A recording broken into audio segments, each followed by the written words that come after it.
Churachandpurda class 2 khakta tamliba chahi nauriba angang ama hatlamle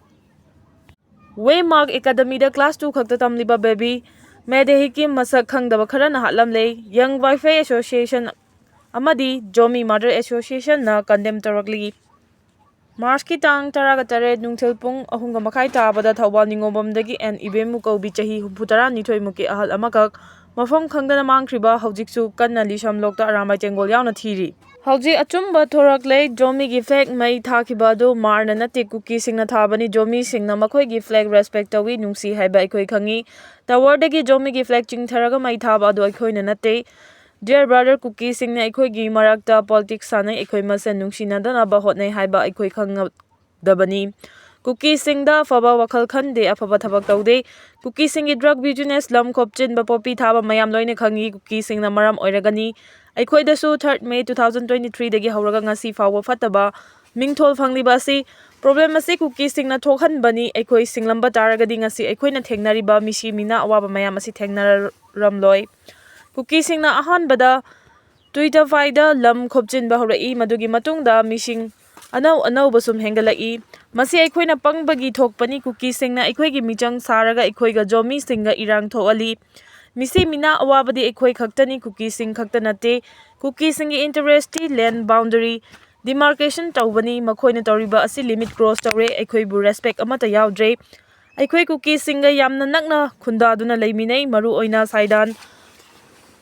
khomawi Bethel amadi Khopibung hariba mafam sing asidani aikoida khudong thiba ngangliba asi sho hariba mafam sing asidani WhatsApp group ta hariba si yengbiu Kuki Marna dominate tawba mafam singda Kuki Mar brother singna Naga Zomi Paite Loina loisilashi hari Mukesh pu imong manungi awaba yengbiduna thadok piraknaba apokpana apil tawrakli Tha sigi taraga tarukta yumdagi thokhibadagi ngasi fawba mafam khangdana leirakliba kaisampa leimajam leikaidagi luwangthe Mukesh kunbu kanagumba singna fajinduna thambirabadi imong manungi awaba yengbiduna thadok piraknaba mahaki apokpana apil tawrakli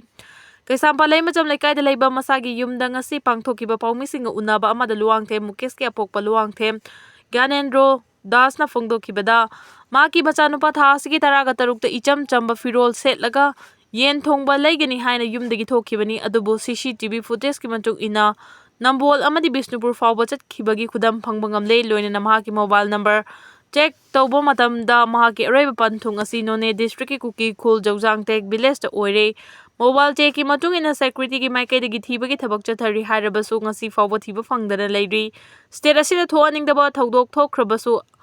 amatani khanduna ingdapa fibam da hanjina bhonna minasi kanagumana mahaki machanupa bu fajillabasu imung manungi awaba yengbiduna tekta kaidana thadok pirau haina appeal tawki Border fencing gi mayokta ansamgi makhada naga mahairoi singna khongchat chatkre Border fencing gi mayokta amadi free movement regime FMR lathokibagi mayokta All Naga Student Association Manipur ansamgi mieng makhada Manipur da leiriba naga mahairoi singna saruk yaduna santi oiba khongchat ama ngarang Technopol district ki and Satang village ta chatkre ansamgi makhada punna chamminariba Manipur da leiba tongan ba naga mahairoi luf taraga mapan na punna saruk yaduna chatkiba khongchat aduda naga gi homeland da ngamkai sambal khaba yaroi Free movement regime FMR lauthokpa yaningde haiba kholau laubaga loinana FMR hanagum chana halu nagagi traditional boundary khangdana border fencing tawba yaroi haiba kholau sing lauki khongchat adugi presidential oiba warol piraduna ansamgi president GS angte sangna hai India amasung Myanmar anigi ngamkai paringda khundariba naga singbu India government na imaginary line amana naga miya mutokai tokai ta hale maram asina naga singi asengba traditional boundary Masak khangdana India government na naga area da Indo-Myanmar border fencing khana batharang asigi mayokta naga luchingba sing amadi maru oina satangi khunja singna punna lepminasi haiba wafam thamki khongchat aduda sarugya khiba naga maheroi lof taraga mapan gi luchingba singna ansamgi president ki wafam sogot pagal loinana naga area da asengba traditional boundary khangdana ngamkai sambal khabagi mayokta amadi free movement regime amuk hana chona hangadabani haiba sida state asida leiriba naga pumnamak amata oina lepminasi haiba wafam sing thamki ansamgi wangangloi Andrea Analna Eastern Marine Community amasung Satangkhul gi khunja singna ngamkai sambal khabagi mayokta changsiliba thabak singbu thagatpa phongdoki amadi achumba asigidamak aikoi punna lepminasi soidanamak ki achumba asi phangbangamgani ꯑꯩꯈꯣꯏꯅ ꯃꯥꯏ ꯄꯥꯛꯀꯅꯤ ꯅꯥꯒꯥꯒꯤ ꯏꯄꯥ ꯏꯄꯨꯅ ꯊꯝꯕꯤꯔꯝꯕ ꯂꯝꯗꯤ ꯅꯥꯒꯥ ꯃꯤꯌꯥꯝꯅ ꯉꯥꯛ ꯁꯦꯟꯖꯒꯗꯕꯅꯤ ꯍꯥꯏꯅ ꯐꯣꯡꯗꯣꯛꯈꯤ꯫ ꯁꯇꯥꯡꯈꯣꯜꯗꯒꯤ ꯂꯝꯊꯥꯗꯨꯅ ꯆꯠꯈꯤꯕ ꯈꯣꯡꯆꯠ ꯑꯗꯨ ꯉꯝꯈꯩ ꯁꯝꯕꯜ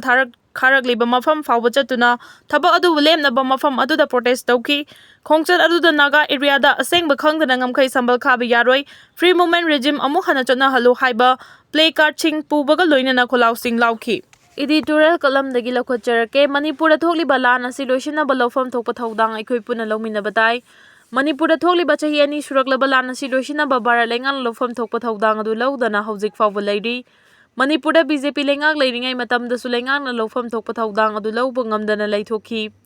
ꯃꯗꯨꯅ ꯏꯔꯥꯡ ꯑꯁꯤ ꯁꯥꯡꯊꯔꯛꯄꯒꯤ ꯑꯆꯧꯕ ꯃꯔꯝ ꯑꯃ ꯑꯣꯏꯗꯨꯅ ꯃꯅꯤꯄꯨꯔ ꯃꯤꯌꯥꯝ ꯑꯁꯤ ꯑꯣꯄꯟ ꯖꯦꯜ ꯑꯃꯗ ꯐꯥꯖꯤꯟꯗꯨꯅ ꯊꯝꯕꯒ ꯆꯞ ꯃꯥꯟꯅꯔꯤ꯫ ꯆꯤꯡ ꯇꯝ ꯑꯅꯤꯃꯛꯇ ꯂꯩꯔꯤꯕ ꯄ꯭ꯔꯖꯥ ꯃꯤꯌꯥꯝꯅ ꯃꯅꯤꯡꯇꯝꯅ ꯆꯠꯊꯣꯛ ꯆꯠꯁꯤꯟ ꯇꯧꯕ ꯉꯝꯗꯅ ꯂꯩꯔꯕ ꯐꯥꯎꯕꯗ ꯚꯥꯔꯠ ꯂꯩꯉꯥꯛꯅ ꯃꯅꯤꯡꯇꯝꯅ ꯆꯠꯊꯣꯛ ꯆꯠꯁꯤꯟ ꯇꯧꯅꯕ ꯂꯧꯈꯠꯐꯝ ꯊꯣꯛꯄ ꯊꯕꯛ ꯂꯧꯈꯠꯇꯅ ꯂꯩꯔꯤꯕ ꯑꯁꯤ ꯌꯥꯝꯅ ꯂꯥꯜꯂꯤ꯫ ꯃꯔꯝ ꯑꯗꯨꯅ ꯃꯅꯤꯄꯨꯔꯗ ꯂꯩꯔꯤꯕ ꯀꯥꯡꯂꯨꯞ ꯐꯨꯔꯨꯞ ꯈꯨꯗꯤꯡꯃꯛꯅ ꯑꯃꯠꯇ ꯑꯣꯏꯅ ꯄꯨꯟꯁꯤꯟꯗꯨꯅ ꯑꯄꯨꯟꯕ ꯃꯤꯐꯝ ꯄꯥꯡꯊꯣꯛꯇꯨꯅ ꯂꯥꯟ ꯑꯁꯤ ꯂꯣꯏꯁꯤꯟꯅꯕ ꯊꯧꯗꯥꯡ ꯂꯧꯃꯤꯟꯅꯕ ꯆꯨꯝꯒꯅꯤ꯫ ꯊꯧꯗꯥꯡ ꯑꯁꯤ ꯂꯧꯅꯕ ꯑꯣꯜ ꯄꯣꯂꯤꯇꯤꯀꯦꯜ ꯄꯥꯔꯇꯤꯒꯤ ꯑꯣꯏꯕ ꯃꯤꯐꯝ ꯄꯥꯡꯊꯣꯛꯇꯨꯅ ꯀꯔꯝꯕ ꯊꯧꯗꯥꯡ ꯂꯧꯒꯗꯒꯦ ꯍꯥꯏꯕꯗꯨ ꯑꯃꯠꯇ ꯑꯣꯏꯅ ꯈꯟꯅꯗꯨꯅ ꯋꯥꯔꯦꯞ ꯂꯧꯔꯕ ꯃꯇꯨꯡꯗ ꯊꯕꯛ ꯑꯣꯏꯅ ꯄꯥꯡꯊꯣꯛꯅꯕ ꯍꯣꯠꯅꯕ ꯆꯨꯝꯒꯅꯤ꯫ ꯑꯗꯨꯒ ꯃꯅꯤꯄꯨꯔꯗ ꯂꯩꯔꯤꯕ ꯁꯤꯚꯤꯜ ꯁꯣꯁꯥꯏꯇꯤ ꯑꯣꯔꯒꯅꯥꯏꯖꯦꯁꯟꯁꯤꯡꯅꯁꯨ ꯑꯃꯠꯇ ꯑꯣꯏꯅ ꯄꯨꯟꯁꯤꯟꯗꯨꯅ ꯃꯅꯤꯄꯨꯔꯗ ꯊꯣꯛꯂꯤꯕ ꯂꯥꯟ ꯑꯁꯤ ꯂꯣꯏꯁꯤꯟꯅꯕ ꯑꯄꯨꯟꯕ ꯃꯤꯐꯝ ꯄꯥꯡꯊꯣꯛꯇꯨꯅ ꯋꯥꯔꯦꯞ ꯀꯌꯥ ꯑꯃꯠꯇ ꯑꯣꯏꯅ ꯂꯧꯗꯨꯅ ꯂꯥꯟ ꯑꯁꯤ ꯂꯣꯏꯁꯤꯟꯅꯕ ꯍꯣꯠꯅꯐꯝ ꯊꯣꯛꯏ꯫ ꯍꯧꯖꯤꯛ ꯐꯥꯎꯕꯒꯤ ꯑꯣꯏꯅ ꯁꯤꯚꯤꯜ ꯁꯣꯁꯥꯏꯇꯤꯁꯤꯡꯒꯤ ꯂꯨꯆꯤꯡꯕ ꯀꯌꯥꯅ ꯃꯈꯣꯏꯒꯤ ꯑꯅꯤꯡꯕ ꯑꯄꯥꯝꯕ ꯀꯌꯥ ꯃꯤꯗꯤꯌꯥꯒꯤ ꯈꯨꯠꯊꯥꯡꯗ ꯃꯇꯝꯒꯤ ꯑꯣꯏꯅ ꯐꯣꯡꯗꯣꯛꯄ ꯅꯠꯇꯅ ꯁꯤꯚꯤꯜ ꯁꯣꯁꯥꯏꯇꯤ ꯃꯌꯥꯝ ꯄꯨꯝꯅꯃꯛ ꯑꯃꯠꯇ ꯑꯣꯏꯅ ꯄꯨꯟꯁꯤꯜꯂꯒ ꯂꯧꯐꯝ